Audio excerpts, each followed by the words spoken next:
Hello everyone, Alistair Gold here. So the Euros are almost upon us, Copa America too. In the United States, the Copa America. I don't know if you saw Christian Romero's lovely assist last night, technically early hours of this morning for us in the UK. Beautiful assist, little turn and ball through to Angel Di Maria, the winning goal against Ecuador for Argentina as well. So yeah, it's international tournament football is almost upon us, which is better than, the bog standard international stuff. But that doesn't mean that there's not plenty of Tottenham Hotspur stuff going on in and around and between the scenes and behind the scenes, between the scenes. One of those. I'm going to start actually today with some interesting kind of developments within Spurs Academy, which have taken place in the last, will certainly have kind of come to the attention of everyone with the last 24 hours or so. So you might remember a few months back, when was it? It was either February or March when Postecoglou, I asked him about the number of young talented players coming through the academy that we've all kind of seen coming through, exciting ones.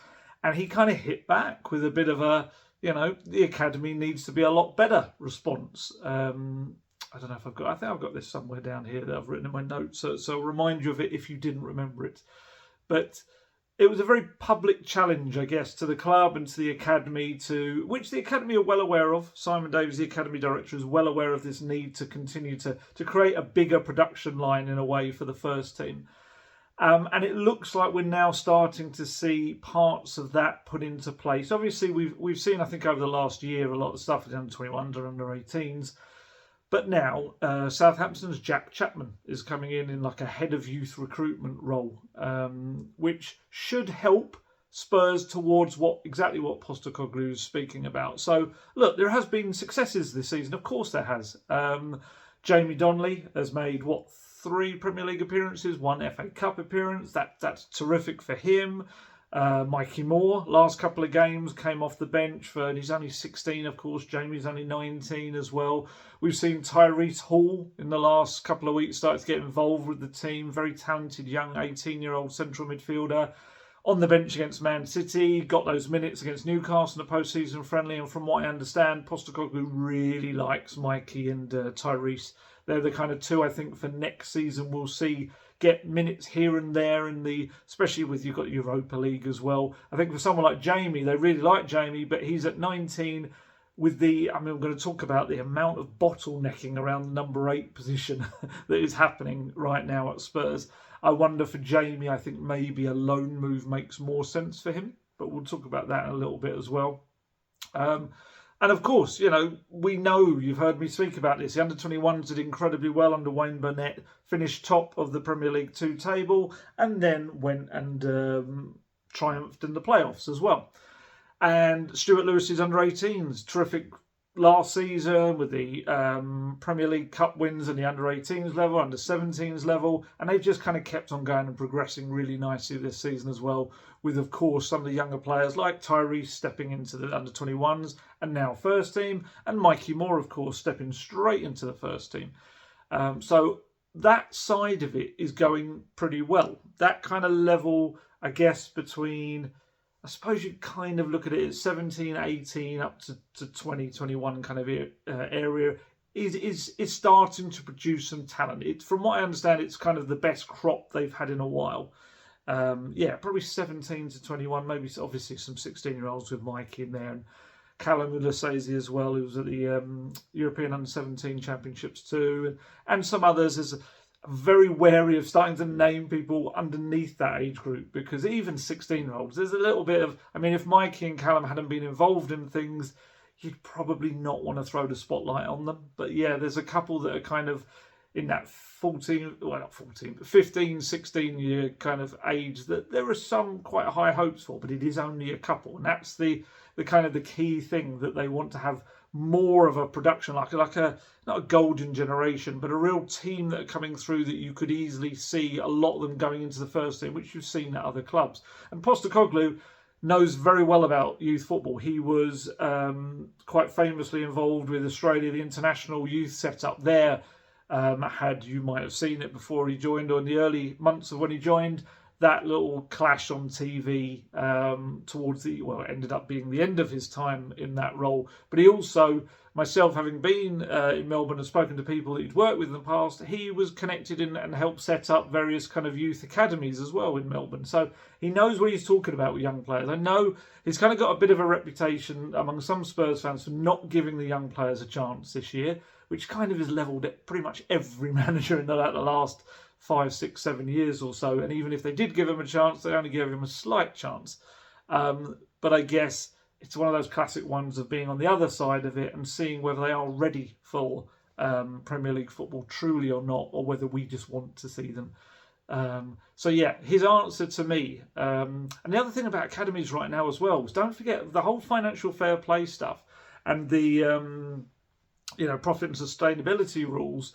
Is that I think a lot more pressure now will be on academies to not only produce for the first team, but sadly, I guess, in a kind of a cynical way, produce players that can then move on to other clubs or be sold for what they call pure profit, which, yeah, I know it's not a great way to look at, but also academies have always been there for that purpose in terms of primary purposes, creating players for the first team of that club. But the secondary purpose is just create footballers and get them out there into the game. And if that brings then further money into the academy to keep the academy being sustained, that's kind of part of it as well. Some clubs do that better than others. Some clubs seem to actually focus on that side of it, which is a bit weird. But although saying that, down the levels of it kind of works both ways at lower levels because they're supplying them for their first team, but they're also supplying them to then sell on and sustain the academies. It's a rolling ball. So Postecoglou's answer to me, if you kind of forgot about it, it was February actually, I've written it here. He said, it's about opportunity. I'm not sure about your reference to the academy. That was me saying that there was quality coming through, or lots of quality. He said, I think we've got a lot of work to do in our academy, and Simon Davies is certainly one that's putting a lot of emphasis and priority there. I don't think we have the production line that other top clubs have, certainly not. Even currently, that's why we're investing in some younger players, even for the first team. For us as a football club, that's definitely the way forward. My brief at the moment is still very much around the first team and building a first team, and you can do that while giving opportunities to young players. If anything, I think for sustainable success, it's the best way to go because the team grows together when it's guys of similar ages, as long as you've got good experience around them. That's what we're doing at first team level. We've still got a lot of work to do at academy level. We've got a great man there in Simon Davies, who's worked at some of the best academies going, and he knows what's needed. We've got some good coaches in there now, and this year's been better, but in terms of a production line of young players, I think we're still well behind other clubs. So Academy Director Simon Davies came into the club in 2022, originally as Head of Coaching Methodology was his title back then. Then Dean Rastrick left and he took over as the Academy Director. So he's got a lot of experience. He's worked within the Academy at Manchester City and he kind of followed Vincent Kompany for a little while. I think he went to Belgium with him as well when he managed there. But everyone I speak to about Simon Davies, honestly, universally praised within the club. Everyone I speak to have got really kind of a lot of good things to say about him. People that work within the club, people that worked with him, people that deal with him from outside the club. Really, really kind of popular guy. And kind of many credit him with, I guess, helping forge this little group of, let's say 16 to 19-year-olds. That's probably the best way of saying it. That is the best crop Spurs have had in a little while. But the focus, I think, is really on now, okay, that's great, but we need to really improve that area below that. The under-16s that really start to feed and come through into the scholarships and become eventually, hopefully, professional players. And that is something that a lot of people I've spoken to in and around the club, that's one area that they really feel has been an issue for Spurs over the years, is that kind of conveyor belt coming through. And yeah, so Simon Davies has played a big part in that. And now as part of his evaluation of everything, we have Chapman coming in as well. Jack Chapman from Southampton, I just wanted to check, I've written it down here somewhere. He's only been at Southampton for the past 11 months. They've kind of snapped him up quite quickly. He was head of academy recruitment there. Before that, he was in a much longer kind of stable role. I'm not saying it's not stable at Southampton, but he hasn't been there very long before making the switch. He will arrive at Spurs later this summer. I think he's only 34 years old, but he spent 6.5 years within Swansea, the final four of those, as their head of academy recruitment. Again, a lot of praise for him there, and kind of bringing a lot of young talent through out into the academy and out of the academy into the first team there as well. And so he's going to take over the role at Tottenham that was left vacant by Paul Lowe. Paul Lowe left in April after 7 years at the club. Before that, he'd been at Liverpool, Norwich, Palace and Leicester. Quite a long kind of career behind him, and hopefully for him to come.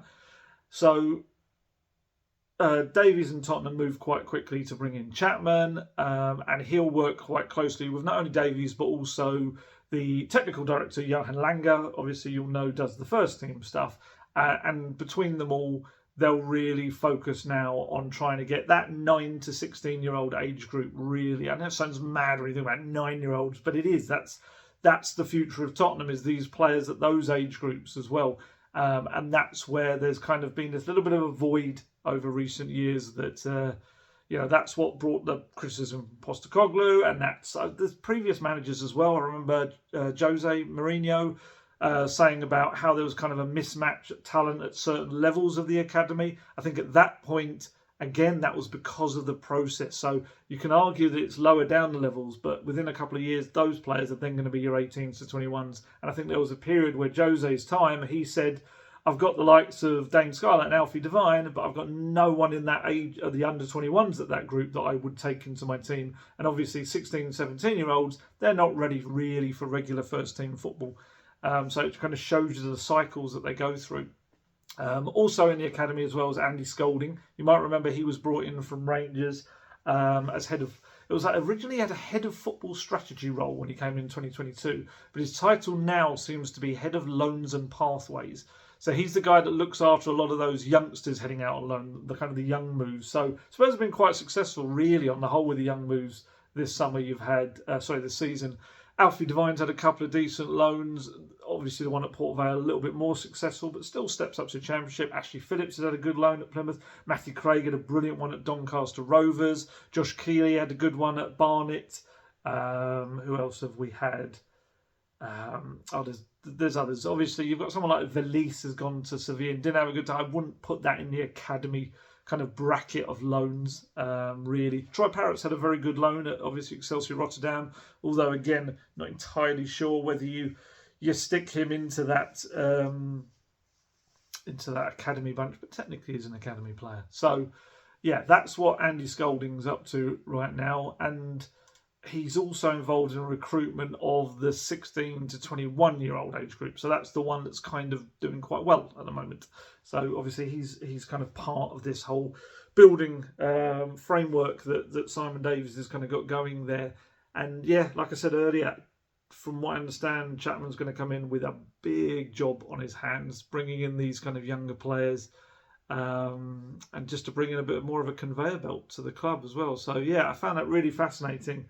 Kind of like not only kind of digging around today, but just finding out a little bit more about what's been going on in the academy. It is an area that I'm fascinated with, because I love to see club kind of creating their own players and bringing them through. In a way, for me, that's probably more exciting than the transfer stuff. I think, actually, I'd say it is. I really enjoy a club kind of just developing its own players. That for me is kind of what football should really be all about. And yeah, so big work kind of lies ahead of him, and yeah, he's hopefully has a good relation with Dave. Davies and Postecoglou really get on well. If you haven't listened to it yet, the club did this podcast episode with Simon Davies, and it's a really, really good one, where he speaks about not only the kind of his job at the club, but also his relationship with Postecoglou. They meet kind of more formally every 2 weeks, but they're chatting constantly all the time. They really get on. I think they both respect each other's beliefs in the game and their philosophies and everything.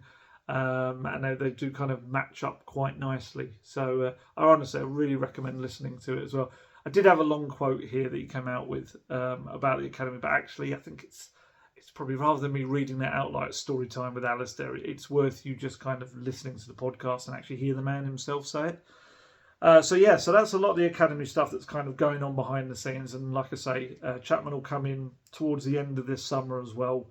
after less than a year at Southampton. Obviously, Southampton very well known for the amount of youngsters they bring through as well. So if they saw in him someone to continue that process, probably odds on that he's very good at his job, and I'm sure he is. So it's one to look forward to. And actually, when I started to think about the academy, as I mentioned earlier, that started making me think about the bottleneck of number 8s that we've got at the club. And yes, I know Postecoglou does not want us to think of number 6s or number 8s. He wants us to think of them as just midfielders that can play anywhere. We know it's not entirely like that. Come on. You know, you're not going to see Bissouma as the number 8. And you're not going to see James Maddison as the number 6. So it's not entirely like that. But yes, I get his logic that players like Sarr and Bentancur definitely can play a lot of the roles and they can be quite fluid. But yeah, when it comes to number 8, as I said earlier, there's this kind of struggle, isn't there, within us all as Spurs fans, such as football fans in general, really, that the thrill of wanting exciting new faces, new transfers at the club, but also the excitement of, there's this young player, why don't they play him? Give him a chance. And the irony is, and myself included, we'll all say, give that guy a chance, he should be playing. And the next breath we'll go, Carlos Kikaboulio he's available. Yeah, get him. Pay what they want. Pay the release clause, you muppets, and all that sort of stuff. And it's kind of like, yeah, but that guy that you were just saying that you wanted promoted and wanted to see him play because he's an amazing young wonder kid talent is actually going to be blocked by Carlos Kikaboulio, the player that you want to bring in. I'm not saying that Carlos Kikaboulio is any worse or any better than Wonder Kidio, or Barry Wonder Kid, we'll call him, because he's English, I guess, in this scenario. But it's just kind of, you got someone there. Why not go through with your kind of belief that they should play? But myself included, I do exactly the same. So I'm absolutely not saying that that is something that is, anyone else's issue. It is my problem, absolutely, as well. But I was thinking about it with the number 8. So in Postecoglou's senior side this season alone, you've had in the number 8 roles James Maddison, Pat Matasar, Rodrigo Bentancur, Dejan Kulusevski, Lo Celso's played there, Højbjerg at times has played there, Skippy's played there at times, despite the fact he is not number 8. And yeah, I mean, you want to look at the links, the players that Spurs have linked with this summer in midfield. Conor Gallagher. Conor Gallagher can play 6, but he can also play an 8. Probably plays more regularly as an 8 for Chelsea, that kind of box-to-box role. And also Spurs have been heavily linked with Eze at Crystal Palace. He obviously can play out wide, but he also can play through the middle in a bit of a number 8 role. So, yeah, there's a lot of kind of already bodies in there with the first team alone, and then you look at some of the big kind of people that they've been linked with already in the opening weeks of the window. But we're not done. That's not to mention Lucas Bergvall, who will arrive in 3 weeks' time, if that, less than 2.5 weeks' time, something like that. Where are we? We're the 10th now, so no, a bit longer than that. Yeah, about 3 weeks' time. Obviously, signed in February, 8.5 million from Djurgården. He will arrive. One of the brightest prospects in Scandinavian football. What position does he mainly play in? His best position, the number 8 role. Another number 8 for your list. But we're not done. We're not done there. So I spoke about earlier, Tyrese Hall. Postecoglou really likes Tyrese Hall. Tyrese Hall, number 8. He's a lovely box-to-box midfielder. And, you know, I think he's 19 in maybe September. So you could kind of look at that and say, well, he's actually older. Well, he is older. It's not actually about that. I'm pretty sure he is older than Lucas Bergvall. So you've got a player there who, yes, he hasn't had the first team experience and exposure that Lucas Bergvall has. And absolutely, you could argue whatever you like about the levels, things like that. But Tyrese Hall is a very talented young player, 18-year-old. Again, another one that will be kind of, he's in the reckoning eventually for that spot as the number 8 at the club. Or I'm using the number 8. You know what I mean, a box-to-box attacking central midfielder. That's just Tyrese. Jamie Donnelly. Jamie Donnelly has been probably the best number 8 at the club in terms of his output. What he has done for the under-21 with the goals and assists and everything, he's been incredible this season and has been rightly rewarded with, you know, like I said, 4 appearances for the first team this season in competitive competition, as well as like Tyrese playing in the game in Melbourne against Newcastle. So that's another one for number 8 role. But I'm still not done. Alfie Devine. Alfie Devine was coming back now. He's 19, as is Jamie. So again, two players older than Lucas Bergvall by a year or so. Alfie was last summer, you might remember, was like the young star of the pre-season summer tour. Postecoglou loved what he saw from Alfie, and I asked him about him. It was towards the end of the summer transfer window last year, and like, you've got a bit of a decision to make. And he said, I do. I've got a bit of a decision to make on him, whether we loan him out, Alfie, or whether I keep him in and around the squad, which might be really good for him as well. In the end, they chose to loan him out, and he had the good kind of spell at Port Vale, and then they felt he was doing so well, they kind of knocked him up to the Championship with Plymouth, where he did okay, had some kind of more ups and downs, and then I guess it's just adapting to the next level. It's a funny one, because sometimes players Alfie could maybe come on in the Premier League and look absolutely suited to it, and then you chuck him in the Championship and it takes him a little bit more time to adjust. It's really weird the way players are kind of suited to and how it all works. So Alfie as well coming back, and Alfie will come back very much, I'm sure, this summer thinking, hello, I was the big young player last summer. I want to be the one that you're kind of looking at, not all these Lucas Bergvall, Tyrese Hall, Jamie Donnelly kind of thing. And then we've got Mikey Moore. Mikey Moore, yes, predominantly probably plays a little bit more further up the pitch. We see him on the left. We see him as a striker at times as well. But he is so talented. He can also play as a central attacking midfielder. He has done that. He's like, at 16 years old, he is still very much developing. And we don't know entirely what position he will end up playing in. But by all means, that's another player that could maybe develop into a number 8. So it's just so important right now that I think Postecoglou gets this balance right. And everyone I've spoken to about Postecoglou does say that, this kind of belief about him that has maybe cropped up this season about, he's not going to give youth players a chance or that, is completely away from the kind of person he is. He's not like that at all. If he thinks a player is good enough, he will play them. We've said this in the past about players in his other clubs. And Simon Davies has kept saying that. The way his conversations he's had with Postecoglou have all been very geared towards, right, what young player can I play? Who can I bring in? It's really important I bring in young players from the academy. And that, I think, has maybe been where the frustration has come from Postecoglou, that he feels like there needs to be even more coming through for him to kind of dip into from the academy. So yeah, I just thought that was really interesting. Please, as always, let me know in the comments what you think about the kind of number 8 roles. Should they go out and bring in... Look, I'm sure we would all love to see Eze at the club. I would love to see Eze come in as a number 8 at the club. And I would love to see Conor Gallagher come in. I've said that in the last video. I think he's a really good player. But there is also the other part of me that's thinking, well, what about all those other terrific young players that they've got as well? I guess it's the whole debate about the now and the future. Are they better served, some of them, by going out on a loan? But obviously Lucas Bergvall's not going to come out on a loan. Spurs beat Barcelona to sign Lucas Bergvall because he was going to be involved now. That was the whole point. So he is, and maybe you loan out Jamie Donnelly. Maybe Alfie gets another loan, Alfie Devine, and then Mikey Moore and Tyrese are involved around the squad in the Europa League. Maybe that's the way they go. But there is a lot of bodies to fit in there, and I guess that is, I suppose, the beauty of a pre-season, a busier season with the Europa League football and things like that. But yeah, I just thought it was something that was kind of melting my mind as I was thinking about the amount of players in that position. There's another player, technically, who could have played in that position. Tanguy Ndombele. Tanguy. Oh, Tanguy. I'm not really that emotional. Not really, honest. But I am having to box up all of the Tanguy Ndombele Appreciation Society laminated membership cards. I think we're going to have to get rid of them, unfortunately. I think we are. It looks like Tanguy is almost, his time at Tottenham Hotspur is almost done. Finally, some might say.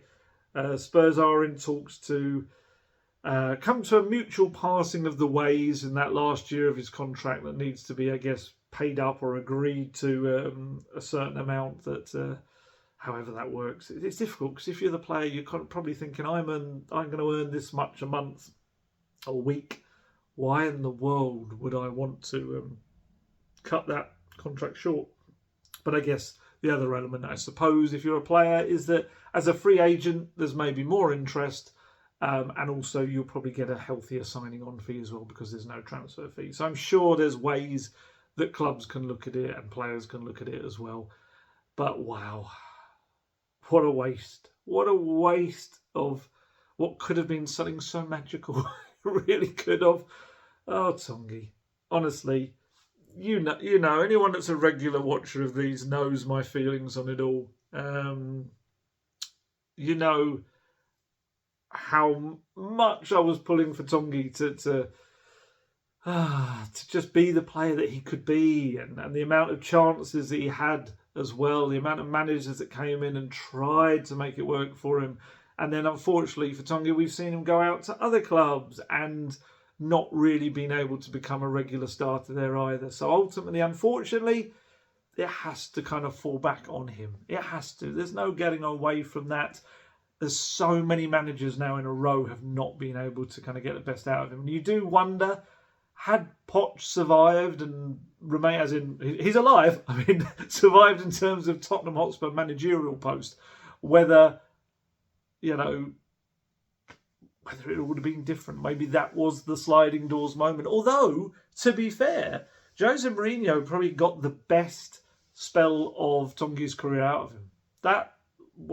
Probably that season, a big chunk of that season under Jose was, it was the season that Jose started, wasn't it, before he left? Or say left, like he just walked out the door, before he was ditched unceremoniously just before, a week before the League Cup final.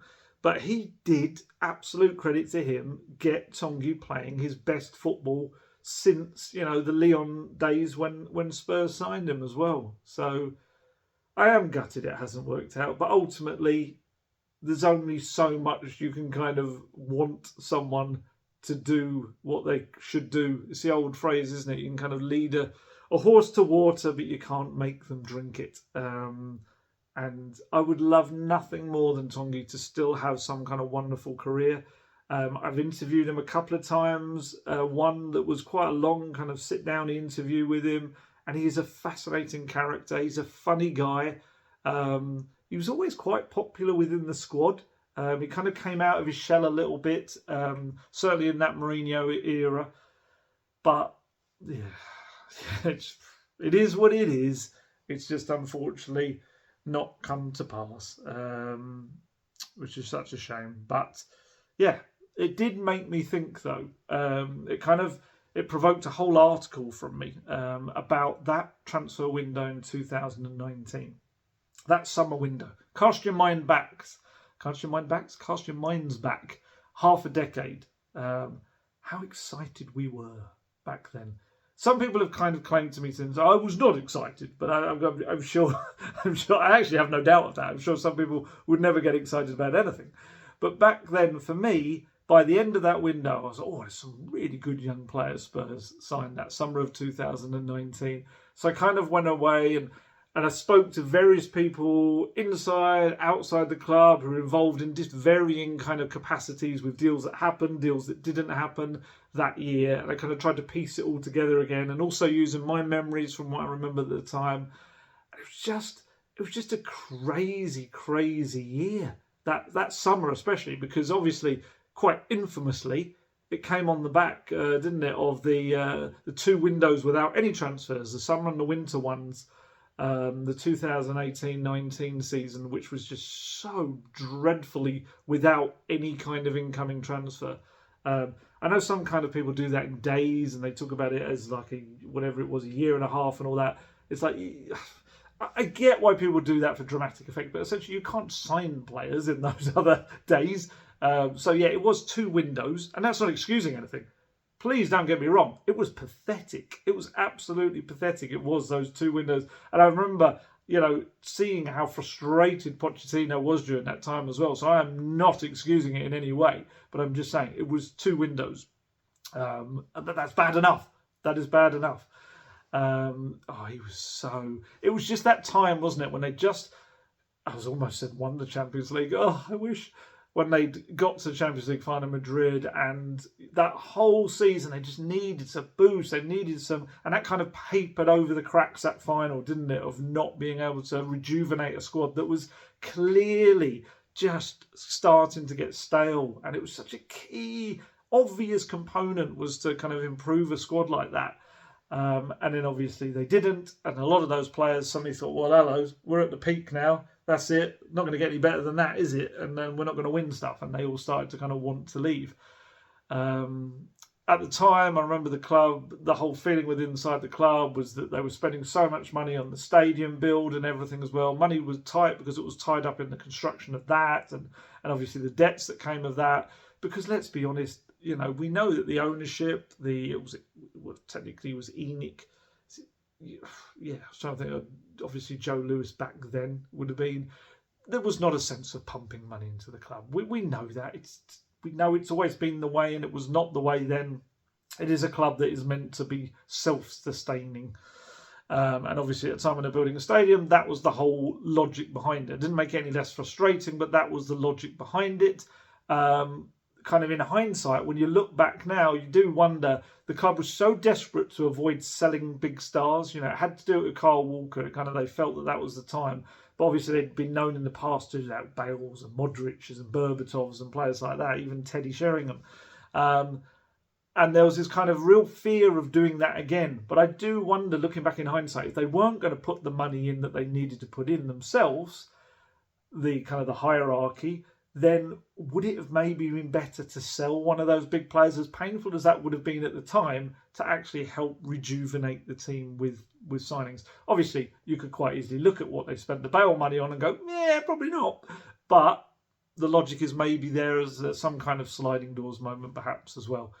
Obviously, it'd be nice if they just spent the money. But yeah, I spoke to people back then who were involved back then as well, and people. Lots of agents and stuff were involved in deals. And in that summer of 2018, when he didn't sign anyone, they made bids, very hopeful bids, I might add, for the likes of Jack Grealish, James Ward-Prowse, Ezri Konsa, back before he was at Villa. I didn't realise that Ezri Konsa was a Spurs fan. It means nothing really in today's game, but with professional footballers, but I didn't know that. But yeah, none of those bids were at the required level to get anything over the line. And of course, you've heard me speak about it before, so I won't go too into it. But of course, it was an absolute disaster class, the whole Jack Grealish attempts, when you had Jack Grealish waving goodbye to the Villa fans thinking he was leaving. And Spurs didn't put up the required money in time. Villa got new financial backing. Grealish got a new contract saved at Villa. And the rest is history, because he would eventually, 2-3 years later, end up going to City for £100 million. Well done, Spurs. That wasn't worth investing a little bit more money in, was it? Just honestly, there's more that I kind of can't say about that move, about how close it got and how close a lot of the parties thought it got, because, yeah, there's I don't want to break confidences, and also second source stuff. You know what I'm like. I like second source stuff as well. But yeah, it was just such a frustrating move as well. But 2019, the idea was, okay, let's make up for that. Let's go for it. Let's spend a bit of money. The stadium's now open. We've got this cash being generated. We know is coming in. Let's spend a bit of money. So during the season, Poch had been a big fan of Frankie de Jong.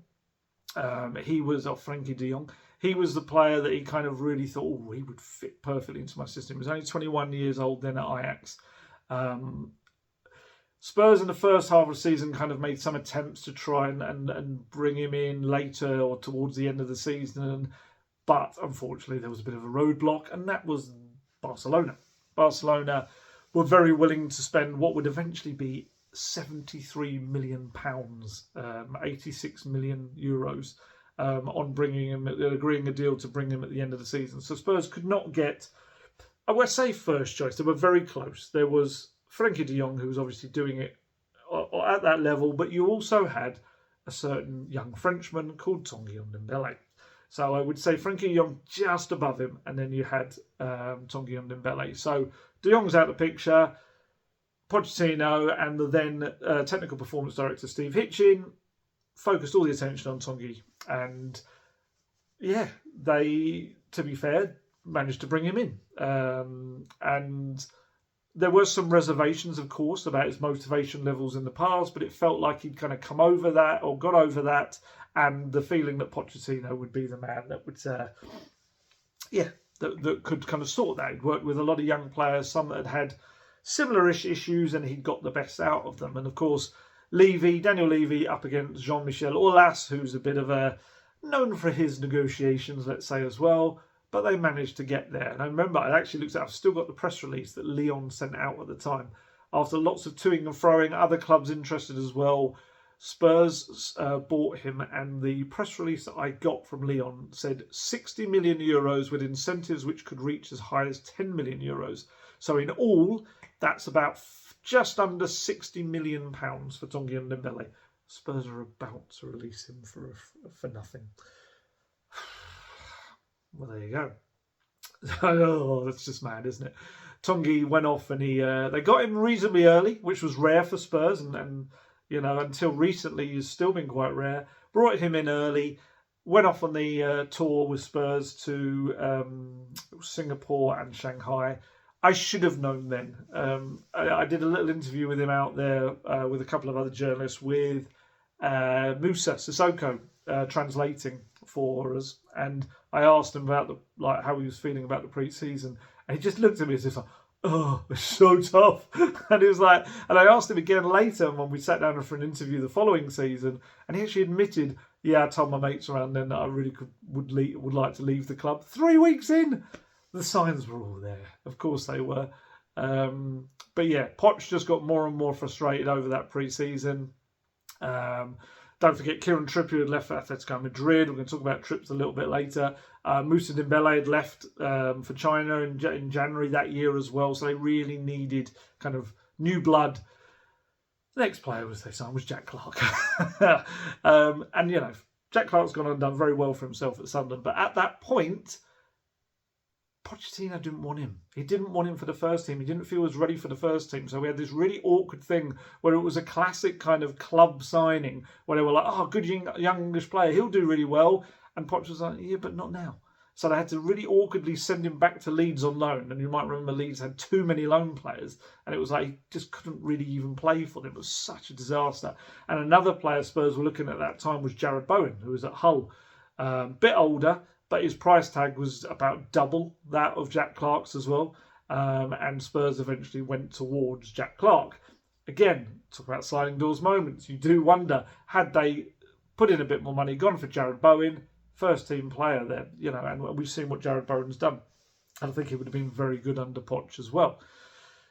So then we have more ones they were looking at. So they were then looking at the attacking midfielder type, the number 10 type attacking midfielder. So from what I kind of gather from that time, the wish list, Pochettino's and the clubs, was Grealish again, Bruno Fernandes, who was at Sporting at the time, Paulo Dybala, remember, Juventus, and of course a certain chap called Giovanni Lo Celso at Real Betis. So Grealish at that point was completely off limits. Villa were just rejecting all bids for him that following summer. They were like, no, we've got the money now. We want to keep him. We want to get promoted. That's that. Or was that getting promoted or their first year in the Prem? I can't remember. One of the two. But yeah, so Grealish was off the table. Tottenham made an attempt to sign Bruno Fernandes after claiming for a lot of the summer that they weren't going to do that, and they did, but that fell below, shock horror, what was required. How many times have we heard that? And I think I've got a quote from Bruno Fernandes here from the time, or a little bit later when he was at United. Obviously, I wanted to go to the Premier League. The manager, Mauricio Pochettino, was the one who wanted me there. It was a good offer, but Sporting tried their best to keep me. The president, Federico Varandas, spoke with me, but he spoke with me on the wrong day. It was the day after they decided to refuse the offer from Tottenham, and I was really angry. Luckily for me, the manager, Marcel Kaiser, at that point, was the right one at the right time. So yeah, I mean, it may be a case that Spurs did make a very good offer, but just that summer they weren't able to get the deal done. Then we had Dybala. I remember being out in Shanghai on the pre-season tour and just starting to get wind of this bid for Dybala. We investigated further and further and further and found that they were trying to do it. It was interesting because Juventus's transfer supremo back then was Fabio Paratici. And Fabio Paratici wasn't really the biggest fan of Paulo Dybala, from what I understand. And so he was kind of happy to let him go if the club would come in for the right price. So they were all trying to get something done. And he actually said, Dybala, got the quotes later that same season, I was close to leaving. That was in the club's thinking. I knew it. And until the last minute, we were waiting. It depends on who you ask about how that deal eventually fell apart. There's differing views on it. The most one offered reason is the image rights, because he'd reportedly sold his image rights to a company owned by a former agent, and it would be a very, very expensive deal to get those done. Other people in Italy would claim that Juventus ended up pulling the plug on the deal because they couldn't get Romelu Lukaku, who ended up going to Inter instead. I think that was when he was at Man U. That would have been, wouldn't it, as well? So, whatever, regardless of how it fell apart, they then moved on to the next on their list, Giovanni Lo Celso, which was an easier deal to do. They ended up making it a loan with an option to buy, which we know they eventually took in, was it January, wasn't it, of that season. But in all, I think that was believed to be worth around £55 million, that deal, including the add-ons and the loan fee as well. So it's just crazy. You look at that, and that's for Tanguy and Gio alone. That is, what's that, 115 million pounds there, which is just madness. It's absolute madness when you look at, what Gio will probably end up going for this summer in his last year of his contract, and what Tanguy is going for, zero. So yeah, but they weren't done yet. There was still another move that summer, which was a really exciting summer. I remember being, it didn't have everything that summer it needed to do, it needed to have, but, Ryan Sessegnon came along. And Ryan was someone, I don't know why I've decided to refer to them all as first names. It hasn't gone unnoticed by me. Sess was 19 years old. Everyone wanted Sess, and it was a real coup for Spurs to get him. It was someone that Poch wanted, the club wanted. They were absolutely in unison. Ended up getting him for 25 million. Josh Onham were going the other way. And you might remember that Tony Khan, the vice chairman at Fulham, was absolutely livid with the way that all went about. Again, I've got the long quote that they put on the Fulham website, because essentially Spurs stuffed them by only coming with the actual money that they wanted right late in the day. It's worth reading. It's in the article I wrote the other day about this whole transfer window. It's in there as well. It's a long one. I think if I read it, we're going to be here forever. But it just essentially shows the way Spurs went about it wasn't great. So like I say, it wasn't a perfect transfer window back then. They were missing a striker. They needed a backup to Harry Kane. We'd said it so much. Llorente's contract had expired, Fernando Llorente's contract. Vincent Janssen had, although he wasn't playing anyway, he'd left for Monterrey in Mexico. And so they were missing the striker, but on the whole, they'd signed these really exciting young players from Lyon, Betis, Fulham. And after two completely empty, rubbish transfer windows, they had spent around 150 million in total as well, including the add-ons and things like that. And that's not to mention the wages involved. So actually, they'd finally gone, okay, let's kick on after two windows of spending nothing. Of course, average that across the three windows, and you could argue it's not as much. But that's the thing. If you're talking about money spent in a window, I would say that's the worst Spurs transfer window now, probably of all time. And that's saying something, and that's of money spent. Don't get me wrong, the two they didn't spend in were worse in terms of, I think, a knock-on effect. But the legacy that 2019 transfer window in the summer left on the club, they are still paying for it until today. They are, which is just mad. And I looked back and counted it all up as well. How many starts, Premier League starts, do you think Lo Celso, Tanguy, Sess and Jack Clarke made between them? I'm going to give you a moment. I'm just going to look around the room. Okay, you could have just paused. I didn't have to do that. The answer is 104. In half a decade between four players that were signed for £150 million that summer. Tanguy actually managed the most, 46, which has surprised me. Lo Celso, 32. Sess, 26. And Jack Clarke, not a single one. And of course, all four of them during that time were sent out on loans as well. Look, there's some mitigating factors to that. Lo Celso and Sess both had their injuries. Sessegnon especially the hamstring problems. Tanguy's biggest problem, of course, I think, was just his inability to have any level of consistency and motivation, I think, or tactical discipline, whatever you want to call it.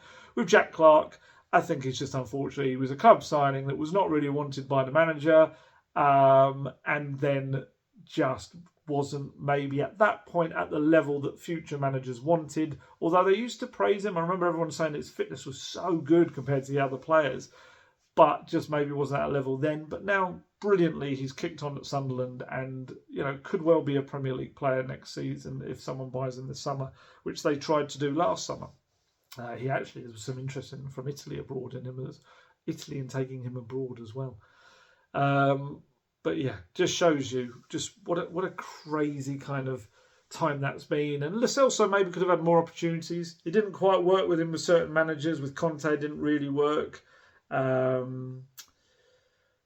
yeah, it's just crazy. I don't know what Lo Celso would go for. We'll see. If he has a really good Copa America, you could see a lot more kind of on his value. Real Betis wants him.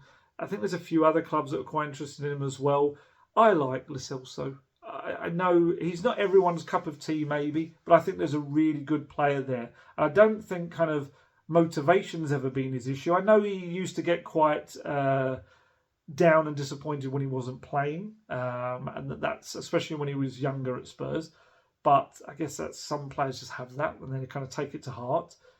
But I still feel like, especially last season, we could have seen a bit more of him. I know he was injured at times at key moments, but yeah, that was one of kind of the ones I kind of felt, yeah, Spurs missed a little bit of a trick. But look, again, hopefully he goes on, gets a good career for himself. But otherwise, other than Jack Clark, I think they've got a little bit of a sell-on clause with him.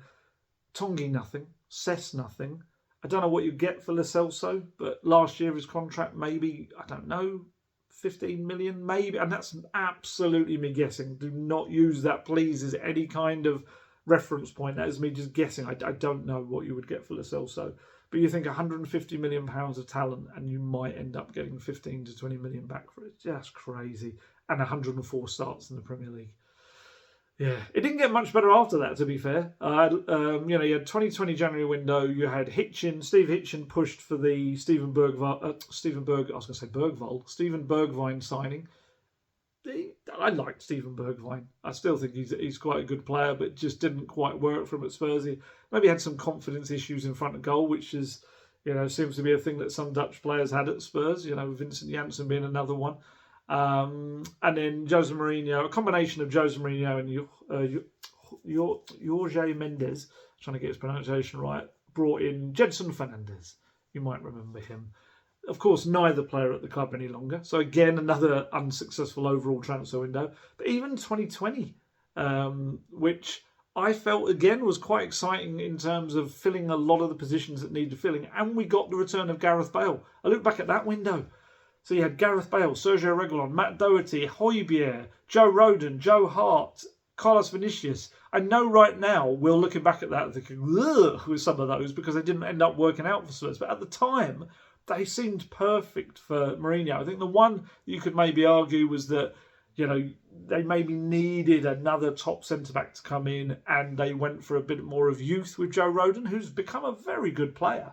But obviously at the time, that was maybe the one where you felt, yeah, Jose Mourinho clearly wanted, was it Skriniar at Inter Milan was one of the ones he wanted. And they ended up signing a youngster from Swansea who, again, I think is going to have a terrific career. And I think Spurs will actually get some money for him this summer. Obviously, they've taken the option up to extend his contract by another year. So, yeah, it's... You look at that now, and only Højbjerg would become a regular starter beyond that season, from that window, and will likely leave this summer. And you've got Reguilon and Rodon will leave this summer as well. So that means another entire transfer window of work has gone. So everyone from 2019 and 2020 windows will have left the club. That's just shows really how poor the choices on recruitment were. Hopefully they've got better than that. Hopefully in recent seasons as well. So yeah, obviously attack and midfield are the kind of priorities right now. That's what they're looking at. I'm intrigued to see when the ball's got to start rolling on those soon. You want to tie up anyone that's in the Euros. You want to tie that up now. You want to get that kind of started now. Otherwise, some of those players are going to be. They're going to go to Euros and they're going to smash it, and you just know then you're out of the reckoning because so many people, so many clubs will then go in for them. After the attacking midfield, Obviously, they'd like another fullback as well, at least. Again, so much depends as well on those who are going. And that's not to say financially, although obviously that helps, but it's more, okay, now there's gaps there. We need to fix that. And I know that Postecoglou said it publicly. They want another centre-back. That will be kind of done later in the window. And that's not to say that, oh, we can't work on all these deals at once. It's not like that. It's more right, our priorities are attack and central midfield. Let's get that sorted now where we really need it. And then we'll improve in those other areas. I know you could quite rightly say, well, the defence shipped a load of goals in last season. But the defence has some quality within it. It is about, I guess, fixing the midfield in front of it as well for me. I think is a key thing. And also the further development of how the system and the team plays and everything too. So, yeah, I mean, Spurs have been looking at quite a few centre-backs for those later kind of window potential raids. I know they've been looking at Stuttgart's Hiroki Ito, the Japanese, very versatile centre-back. Nottingham Forest Murillo, I think I've mentioned before as well. Again, no concrete approaches yet for these players, but they are players that they have looked at as potential ones. I know that. I mean, you look at it and you've got Van der Ven, who missed 2.5 months or so of the season with injury, if not a little bit more with the second one as well. Romero missed 6 games, I think 3 with a red card and 3 with his own little hamstring injury that he had. Obviously, Dragoshin came in, but then you look at it and they lost Eric Dyer to Bayern, Tanganga released, Joe Rodon set to head off this summer as well, Ben Davies in the last 12 months of his contract too, and then you've got the likes of Ashley Phillips and Alfie Dorrington who haven't even made their debuts yet.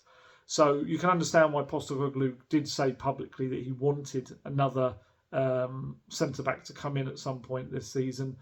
I'm intrigued to see what happens with Ben Davies because, yeah, he is in that last 12 months now. He's the club's longest-serving senior player, really. He is. Once Hugo left, that was it. It's him. And Eric Dyer. He came in before Eric Dyer, actually, because he went straight on the pre-season tour. I remember all of those years ago, 2014. So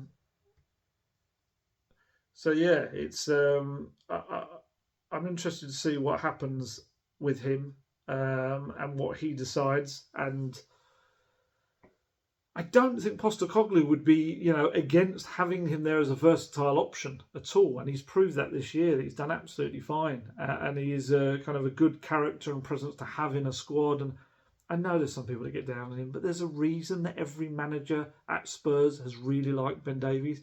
They're not told to keep him. No manager is told to keep a player. Because let's be honest, Ben Davies, he's not going to cost a lot of money anyway. He wouldn't be... He's not someone that, you're making millions out of by keeping him. He is just a very good, committed, tactically clever squad player. That's kind of what he is. But he may feel that in this... He's 31 now, that he could go somewhere and play regularly, kind of in these latter years, I guess, of his career. He could still have a while left. You'd imagine he'll probably be Wales captain soon. He's vice captain at the moment. Is it Aaron Ramsey, the kind of main captain? You would imagine the amount Ben Davies plays, he probably is going to become the full-time captain there. So, yeah, you've got those 2 options I mentioned. There are others. There are other centre-backs they're looking at. They're just 2 that I'm aware of. There are others that I definitely know there's a list of them they're looking at for these potential ones. They're both very different kind of players, but they're both left-footed. And I think that would be quite important for another centre-back to come in. I know Postecoglou's played that down when I've spoken about it before. He's like, it shouldn't matter whether you're left or right-footed, what side of a centre defence you can play. But I do think naturally it just gives you some balance, especially when you want to move out to the left and be comfortable with your left. Murillo's only 21, actually, and he used to play back in Brazil as a striker, then he went back to midfield, and then he became a centre-back. So he's got that kind of skill, that quality on the ball as well. And we know that Forest have got financial issues. They're going to have to sell a player at least, I think, to comply with the financial fair play rules by the end of this month. So that could end up being the kind of an issue that doesn't help Spurs, because if, like I say, Spurs want to do it towards the end of the window because it's not a priority position for them, that may allow other clubs to get in there first and do a deal. If he is the player that Forest decide they're going to let go, there's obviously a few. Obviously, Callum Hudson-Odoi has been linked with Spurs, although Spurs kind of distanced themselves from that as well. And there's Morgan Gibbs-White has also been another one that's been linked. There's quite a few actually at Forest, isn't it? It's one of those where you look at it and you kind of think, why would you be linked with so many players from a club that's been in that kind of predicament in the table? Especially they've already took Brendan Johnson as well, didn't they? But then it doesn't always mean the same. Sometimes you can have players that are absolutely ready for a different level, but they just happen to be in a team that has struggled. So yeah, Murillo, very, very exciting, very good centre-back, but I do think quite a lot of the Premier League's top clubs are looking at him as well. And then, Ito, he's older. He turned 25 last month. He, again, has a financial element to him because he apparently has a release clause, which is just under 30 million euros, about 25.3 million, bit under that. Clubs in Saudi Arabia apparently have looked at him and indicated they would be willing to release him or activate that clause, but he hasn't been keen on that move. But from the reports in Germany seems to suggest that the Premier League he would be quite excited about moving to as well. He's been a very integral player for Stuttgart in recent years. And I think the big appeal with him as well would be that, a bit like in the Ben Davies mould, although he is more a natural centre-back, he can also play as a left-back. So I suppose more the Van der Ven mould, that he can play as a left-back as well. So that would allow you then to concentrate when looking to sign a full-back on it just being the right-back to presumably replace Emerson Royal, who looks like he could head out this summer. AC Milan seem to be the most interested in him. And as I've said, with him, and to a degree, of course, Ben Davies as well, they just don't really suit the inverted full-back role that Postecoglou has for his players as well. So, we'll see. We'll see. I think that's one, unless they're forced into a move in some capacity, I would imagine a centre-back gets left till nearer the end of the window because, yes, you do already have Romero, Van der Ven, Dragusin and a couple of very good young players. And at the moment, Ben Davies, if he chooses to stick around. But that is something that Postecoglou said he wants another body in that position. So, no concrete moves for him yet because of Postecoglou's need really for the midfield and the attack as well. Kind of right down the middle of the team, I guess, isn't it? It's the striker. It's technically another winger as well. As I've said before, I do think if they can get a striker who can also play out wide, that would probably kill two birds with one stone for them. If they could get kind of a big signing in that role. I suppose that works on both respects. But then also, attacking midfielder as well. And number 6 as well, they've been looking at too. Again, whether you can get someone that plays both, like a Gallagher.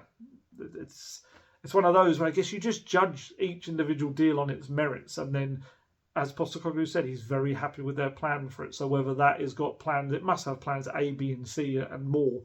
Bearing in mind who's available and who you then move for and not. And then, like I say, a centre-back through the middle. So it is kind of right down the centre of that team, but also a full-back too. Actually, interestingly, talking to Stuttgart, Chris Führich has been linked with Spurs in Germany. Again, a bit like the Hudson-Odoi stuff, people within Spurs very much distancing themselves from those rumours. So whether that is something that they were involved in, have stepped away, or whether they just never really took on any interest beyond just having a look at the player, which may end up being the case with Ito and Murillo. That I don't know, but certainly there's very much a kind of a stepping away from those links. So, if you're after Führich, I'm intrigued to see what happens with Goodmanson at Genoa, because I know they liked him as well. And he kind of can also play centrally. He's quite an interesting one. I wonder whether he's one to keep an eye on as well. I know there was kind of some debate over whether he wanted to stay in Italy or whether he wanted to come to Premier League, which apparently he loved as a kid. Don't they always? I don't know which way that one's going to end up going, but fascinated to keep an eye on what happens with him. He's had a very good season. Obviously, Spurs have got good links with that club as well. So, talking about Ben Davies, it was a really nice podcast he did with. I noticed he's doing a few more of those. He did one with Gabriel Marcotti and Julien Laurent which was good. They split up into two because it was quite a long podcast, and he's done another about an hour and 20 minutes one with the business of sport. It's on YouTube. You can find it as well. And I just find it really interesting that he's going down this road now and kind of off his own back as well. I don't think these are anything to do with Spurs. These are more his own time things. And we know also in his own time, he's done all these things, like studied for a degree, and he's studying his coaching badge. He's got his A license. He's going to go for his pro license as well. He's a very clever chap. But yeah, it's a really interesting listen because they tried to go more behind the business side of things, but there's also quite a bit of football talk as well. And he was asked about kind of the need at Spurs to try to win something. And he said, I think the thing that we'll always have put back at us is the lack of trophies. And that's far from the want of trying. It's been something that we've been desperate to do for a long time, but it's the biggest thing that we all want at this club. It can be very frustrating for us as players, but at the same time, you also appreciate that the club has gone through a lot of change. We moved stadium, we spent a couple of years at Wembley. It all felt a bit crazy at the time, but I really feel like we've built that foundation now. Things aren't going to happen overnight, but we've built that foundation. We have an opportunity in the next couple of years. I really thought that this year was our time. But football is an incredibly challenging industry to win. Just spending the biggest money doesn't guarantee the results. About building the team and getting it right is probably the hardest thing to do in sport. So there's a couple of things you can take from that. He kind of seems to talk about the future at Spurs as if he's maybe part of it. And also a real belief in Postecoglou that they were going to win something this season as well, which is quite interesting. So, it's loads more stuff. He was asked about sporting directors at the club because obviously he's been at the club for 10 years now. He's seen so many different sporting directors come and go. Obviously the current one, Johan Lange.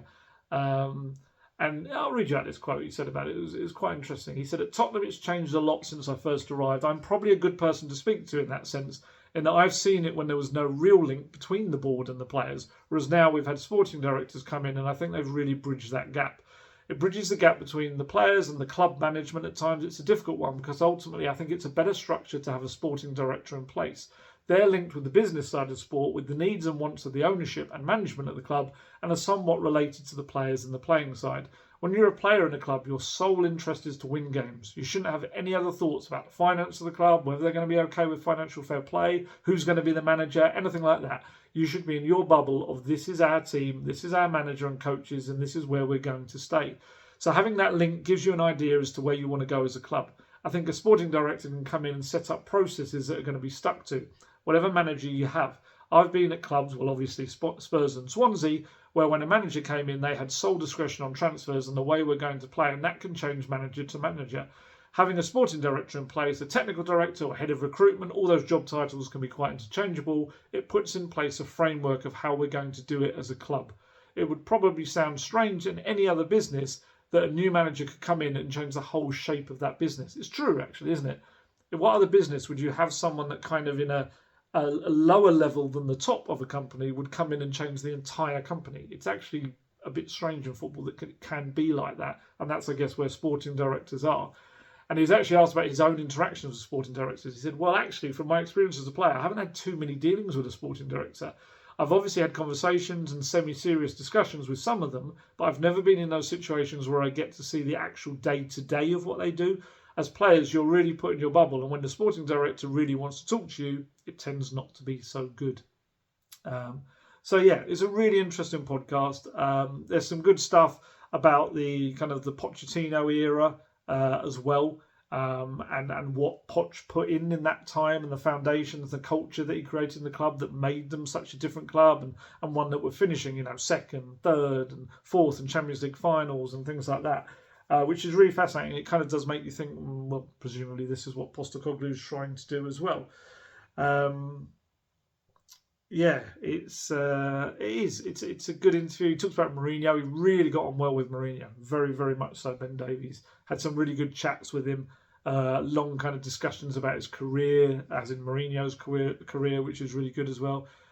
He actually spoke about himself. There's a nice little quote that I might just quickly drop in here. He said, I'm very much a player that can follow rules and guidance if that's what the manager wants you to do, to lay it out exactly how you want it, and I will try to follow that to the best of my ability.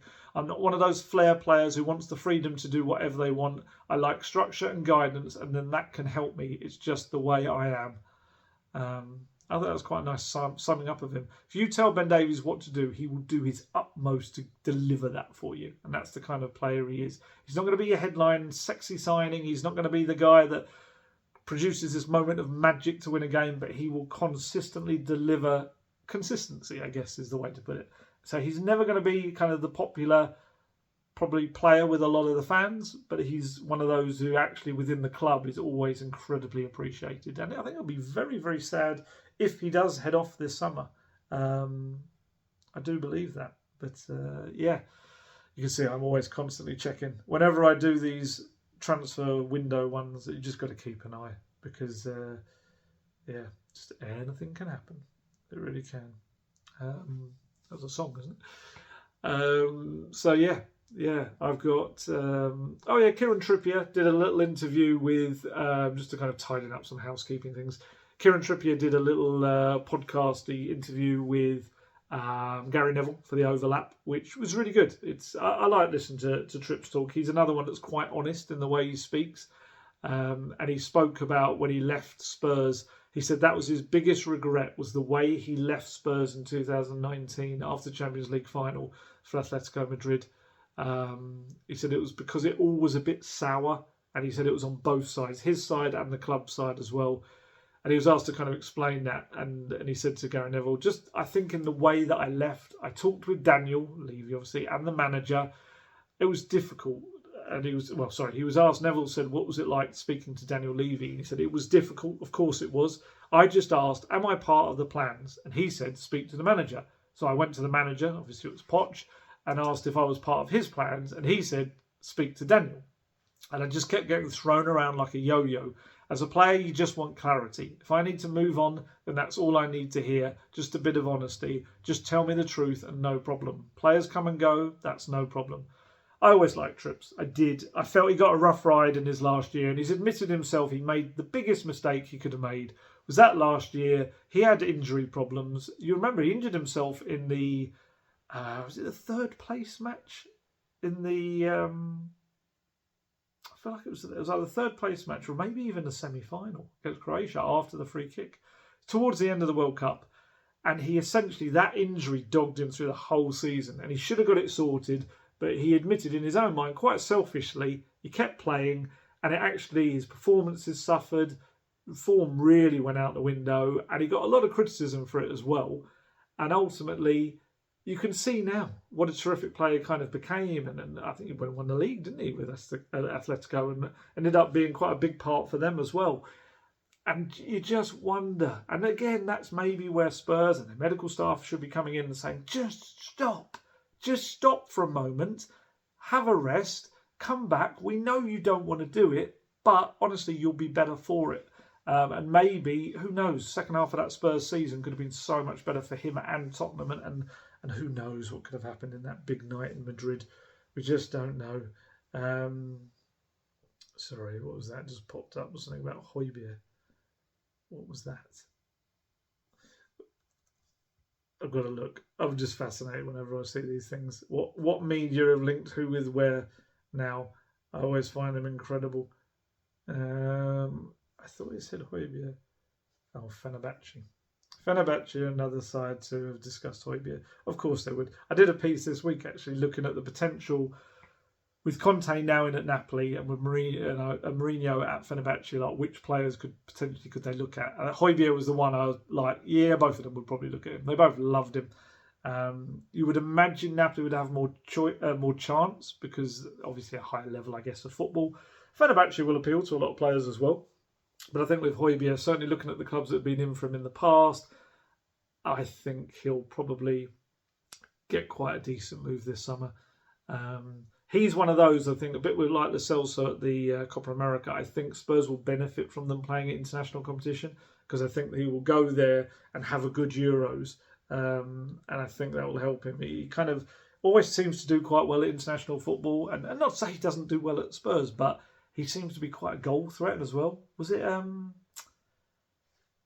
the World Cup or Euros when he ended up with a load of assists? He was like almost the top for assists in the competition or something. So, yeah, Yeah. As for Trippier, he was also asked where his best stadium was, and he said the Ajax's Johan Cruyff Arena. He said pretty much because of that night, the Champions League semi-final night with Lucas's hat-trick. He was asked best player he'd ever played with, and of course, as you would expect from many players of the Poch era, Moussa Dembele. He said he was honestly a remarkable player, unbelievable, and I don't think he got the credit he deserved. Unbelievable player. He said his best captain that he ever had was Harry Kane. And it is Harry Kane. And he said he was the man that he would want to take a penalty for him if his life depended on it. He said about Harry Kane, he's not a talker, he's quite a quiet guy, but one of those classic kind of cliched things, when he speaks, you listen. Just before I head off, of course, it happened the day after the video, the last video I did, and it wouldn't be a summer at Spurs if there wasn't a bit of an upheaval. But of course, Chris Davies, Postecoglou's assistant head coach, has departed for Birmingham City, taking his first managerial role. Only 39 years old. He has been a man in demand. We've spoken about Chris Davies before. Very well liked and respected within Tottenham. He turned down Swansea midway through the season. He's gone to Birmingham, which is an interesting one. Obviously, League One club now after their relegation, but obviously a big name, and he'll feel like maybe that's a better step for him to take them hopefully back into the Championship and then work from there.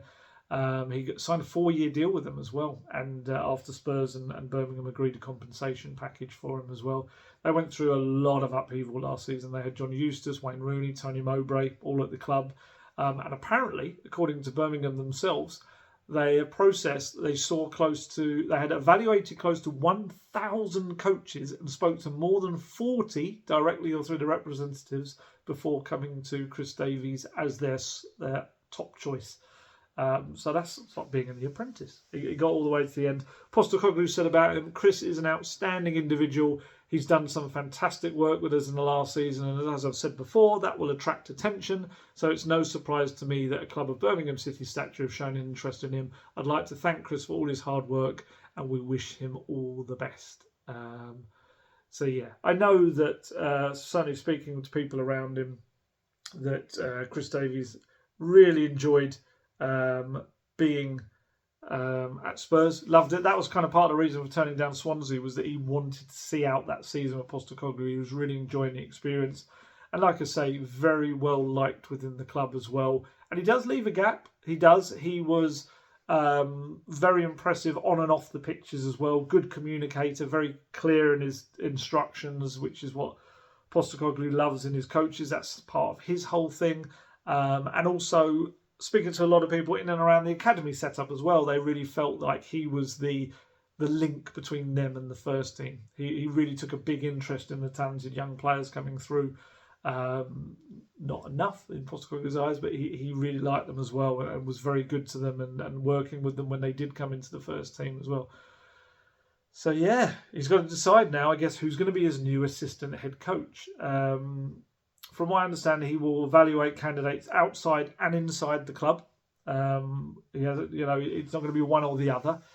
I guess he was appointed last year, I think it took him 21 days to finalise his staff. Obviously, that was starting from scratch. And he does have, though, a couple of weeks, we were just saying, before pre-season starts. Pre-season, I think, starts on the 1st of July. But then obviously the players will filter in over those days depending on when they've been given as their return date. But in terms of the coaches, they normally come in 4 to 5 days beforehand and they start setting up all of their plans for what they want to do. It's fascinating the whole way the Postecoglou coaching setup works, because yes, Chris Davies was on the next level title-wise to the rest of the coaches, but actually they do very much kind of operate on quite a level basis when they're actually out there. They'll take turns in setting up sessions. Chris Davies would have been responsible for setting the overall tone of a session, obviously in cooperation with Postecoglou, but he does kind of give quite a lot of kind of delegation to his and autonomy to his coaches to do kind of within his philosophy, within his system, and he will evaluate whether he's getting towards that, but they'll be able to do their own methods to get them there. And what he would do, you might remember me saying this when we spoke about the Matt Wells podcast, he kind of revealed in that, they're all given 15 minutes each of the session. So the sessions are kept to match time to kind of have the players used to the level of a match and absolutely going at it 100%, very high intensity sessions. But they're split into 15. So each coach takes each 15 so the players don't get bored or stuck in a routine. They're very much every 15 minutes. It's like, right, bang, next one. Now I want you to do is do this. So get going. And they're never given a chance to stop and rest because it's meant to replicate what happens in a match. So what are the options, I guess, for him bringing in a replacement for Chris Davies? Is it a brand new face, someone that we haven't seen before? Because don't forget, even though he was only 39, Chris Davies was the most experienced member of Postecoglou's backroom staff. He'd been with Brendan Rodgers at various roles since his mid-20s, actually, at Swansea, Liverpool. He then went to Reading for a little spell as a first-team coach, but then he came back to Rodgers at Celtic and in Leicester City as well. So he had a lot of experience. So it could be that he looks for someone new within the game, someone with experience to come in. He normally works with coaches, I'd say, in their 30s, sometimes into their early 40s. But yeah, if it was a younger person, maybe it would be someone with that experience as well. So he'll look at the kind of the best candidates, I guess, out there on the market right now. Who's available? Who's at other clubs? Maybe they can go and kind of bring in. And yeah, I guess it's whether you bring in more experience. Ultimately, it's about communication and the coaching ability. That's what he's looking for. Second option is an old face, someone that he has used before. That's probably the rarest thing for Postecoglou. He doesn't really do that. It would be a bit of a surprise if he did. You look back at his various coaching staffs, and it's such a rare thing for him to bring in someone that he's worked with as a coach before. He loves that kind of buzz and the adrenaline of taking on young coaches or any coaches and imparting all of his philosophy into them and saying, right, now you bring what I want out there. He loves that and almost creating disciples of the Postecoglou way, I suppose. And so that means that there's not too much going back. There were discussions about bringing he maybe was looking at potentially evaluating that as an idea, changing that philosophy that he's always had, because they did look at John Kennedy at Celtic and Gavin Strachan as well. So there was the potential there. There was also talk about maybe Harry Kewell, but he ended up staying and then actually going on to Yokohama Marinos, where he's doing very well for himself. John Kennedy and Gavin Strachan stayed at Celtic. There was also some talk about his former assistant manager, Peter Klamovsky in Japan, who might have linked up with him, but he ended up as manager in his own right now at FC Tokyo. So I think he has looked at that idea in the past, so you can't entirely rule it out, but just over his history, it's just not something that's really happened. And then the other one, of course, is promoting from within. He does have two members of staff in particular who are probably both ready for that step up to be an assistant. Matt Wells, he's got loads of experience. He's already done it as assistant manager. He only 35 years old, but with Scott Parker, he was a coach at Fulham, but then he was assistant manager to Scott Parker at both Bournemouth and Club Brugge. So he's been there, done that. And those who watch Wells' training session, his elements of training sessions rave about him. They say that he's like right up there with clarity and getting his information across, and the innovative nature of his work as well. Postecoglou's praised him this season, and of course there's a lovely little link. He is of course the grandson of the legendary Cliff Jones as well, and he and I've actually got the quote from the podcast he did when he met. This is Matt Wells and in a year ago, this last summer. He said, "I flew to Italy to meet Ange on his family holiday, which was an incredible experience. I went there and I had prepared something and I presented to Ange, and then I had a good 4 to 5 hours with him, talking football, talking his pathway, my pathway, his coaching philosophy, my beliefs on the game, and then Ange's vision for the club and how he wanted the team to play and how he was going to transform things. I came away from that conversation just so invigorated and inspired and desperate to be a part of it. Obviously, though, you're still not sure. You're never certain. I thought we connected quite well, but you can never be sure of the impression you've left. To then get the phone call from the club that Ange wanted me to stay on as part of the coaching staff was a massive honour. So he'll be a strong candidate, I think. Unless, again, the other kind of thing with him is that, with Matt Wells, is that he may... Well, there might be a job for him to step up this summer. You know, with Chris Davies as well, he might think similarly. He might think now's maybe my turn to try something. Maybe in the Football League, maybe abroad, I don't know. So he's another one to keep an eye on. Of course, there's Ryan Mason. Ryan Mason is still just 32. I can't believe he's only 32. He's already had those 2 caretaker spells as manager. And again, I said this before, but a lot of people within the club credit him with bringing a lot of the departments back together in those last couple of, or whatever it was, month and a half or so, when he took over from Christian Stellini and what had happened under Conte. Everything had become a bit fractured. And a lot of people say that he laid some of the groundwork for Postecoglou to then come in, and it not being such a huge extreme that they would have to jump from. And, you know, like Matt Wells and like Chris Davies, Mason's made no secret of his own ambition to be a manager one day. Of course he wants to. I would imagine that all of them, Chris Davies, Matt Wells and Ryan Mason, would all love to manage Tottenham Hotspur one day. I don't even have to imagine it. I know that's the case. All 3 of them would love to. I think with Ryan Mason, though, he kind of gets tagged with that almost like, because he said, I would love to be the manager of Spurs, he gets tagged with this all, oh, he's working behind their back kind of thing. Just because he said that, it's like, it's obvious. Of course he would love to be a manager. It doesn't mean that he's behind Postecoglou's back, stabbing him in the back at all time, trying to stab him in the back. It's not the way it works. I think he just gets tagged with being part of the old regime, I suppose. But weirdly, kind of, his whole philosophy is more Pochettino-Postecoglou based. It's more that kind of way than anything else. And a lot of people rate him very highly. Don't forget, he was the caretaker manager at 29. He was when he first did it. A lot of people kind of really rave about him and think he's going to be a terrific manager.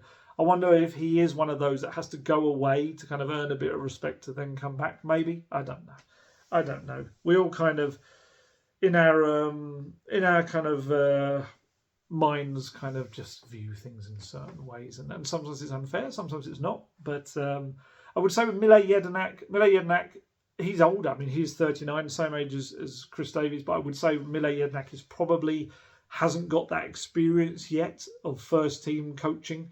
He was doing more kind of academy stuff and loan stuff as well at Villa. This has been very much a kind of a learning year for him, so probably too early for him, you would imagine. Elsewhere in the club, I mean, hey, he might look, if he were to appoint someone else into the assistant role, or he would, let's say, promote Matt Wells or Ryan Mason, maybe he could look at some of the coaches doing very well with the youth. You know, we spoke about Wayne Burnett. He's much older. Wayne Burnett is 52, but he's, you know, clearly very good at developing players and working with players and coaching players. Stuart Lewis, very well regarded as well, the under-18s coach. He's had a real kind of done very well with a lot of those young players. Obviously, he's also helping coaches the same Postecoglou. He's helping to develop Jermaine Defoe right now with the youth setup, getting him on his way with his coaching qualifications. I'd imagine it's too soon for him to probably step up himself, but you know, who knows in the future. I know some people have spoken about bringing Yaya Toure back as well, you know, as in fans have spoken about that. There's a lot of very good candidates. It's a massive shame to lose Chris Davies because, from all intents and purposes, he was a very good guy, a very talented guy, and they will miss him. But there's a lot within the club and outside the club that I'm sure they can mitigate it. And Postecoglou has been here before. He would have been well aware that Chris Davies was probably going to leave at the end of this season because of the interest that was building in him. And he'll have done this. We kind of forget that sometimes, that he's been a coach for 26 years. He knows what he's got to do. And he knows a lot of these scenarios will have come up in the past and he will know how to get around them. And I'm sure he kind of hinted at it in an answer to me towards the end of the season that I think we'll see more additions to his staff naturally anyway. And that could be behind the scenes. That could be sports science. That could be medical staff. That could be recruitment staff. It could be anything. We've already he said that the club have offered him lots of new help if he needs it this season as they look to build and really kind of back him, which is a good thing. So yeah, there you go. I think we've probably covered everything that I would have probably tried to cover now. Like I say, I think the more concrete transfer stuff is going to start building up as we kind of approach the tournaments, really, with players that they kind of will want to maybe try to get in before the Euros if they can. Gareth Southgate kind of came out and said that he's not worried about transfer stuff going on. He said that's fine. We're fine with players if they want to involved in any kind of transfery stuff. That's absolutely fine. I don't know whether that applies to once they're at the tournament or whether that is just the pre-stage. And then also you've got the clubs that need to sell players before this month ends. So as well, I do think there's going to be a lot of brinkmanship before that kind of period comes to a close as well with certain clubs. And I'm sure Spurs will operate within that as well. But yeah, we'll have a lot of videos to talk about. I've tried to make this one a bit of a different one. So I tried to make it with a bit of looking back, a little behind the scenes stuff at the club, a little talk about the academy, a little talking about the coaching staff, a little bit of transfer stuff as well. But I think that was going to really kind of snowball and start really building up in the weeks to come. Because, we've got, whatever I said, 3 weeks till pre-season, month and a bit until they go off on the tour. So, and Postecoglou did say he wanted a couple in before pre-season starts. So hopefully that will still be the case. But there is a little bit of time still to get that all done. I still feel like, as it's Spurs, the way they always operate, the way they like to keep things as quiet as possible, something will suddenly emerge that is almost done. And nobody will have got it because that's just the way they like to operate. So we'll see. That would be very exciting indeed. Right, time to head off. As always, stay healthy, stay safe, look after yourselves, and shall catch you later. Goodbye.